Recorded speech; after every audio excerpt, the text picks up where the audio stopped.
Welcome back to the Nourishing Our Body and Soul, your space for spiritual reflection, inspiration, and renewal. I'm your host, Miss Sherry, your acronym lady. As we journey together through Advent, we prepare our hearts for the coming of Jesus Christ. And today, we reflect on the second week of Advent's theme, peace. Peace is not just the absence of conflict, but the presence of God's grace guiding us through life challenges. In this week, we explored on how Mary embodied this peace and how John the Baptist called us to prepare the way of the Lord. Together, let us journey together to the peace that Jesus offers that nourishes both our body and soul.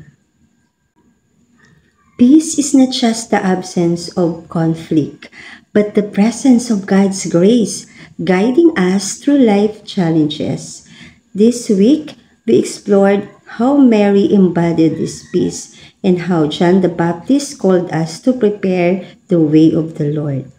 Together, let us open our hearts to Jesus' peace that the world cannot give, the peace that nourishes our body and soul. Let's begin with Mary, the mother of Jesus. In the Gospel of Luke, chapter 1, verses 26 to 38, we hear the angel Gabriel's announcement that Mary will conceive and bear the Son of God. Imagine the weight of such news.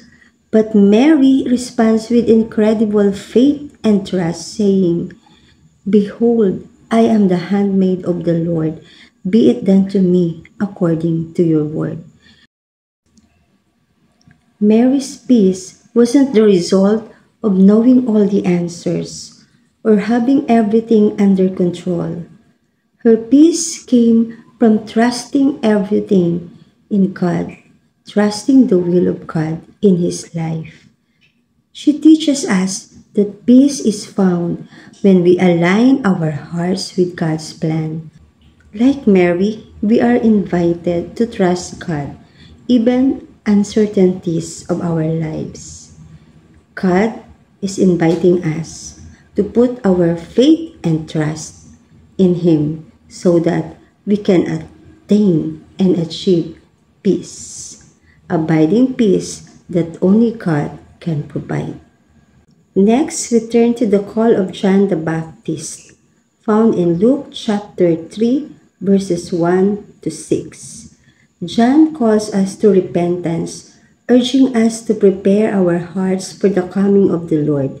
He tells us to make straight His paths, a powerful image of removing obstacles in our lives, sins, doubts, fears that block the peace Jesus wants to give us. True peace begins with reconciliation with God, with others, and even within ourselves. By heeding John's call to repentance, we make room for Christ's peace to enter and transform our hearts. Jesus is the source of true peace.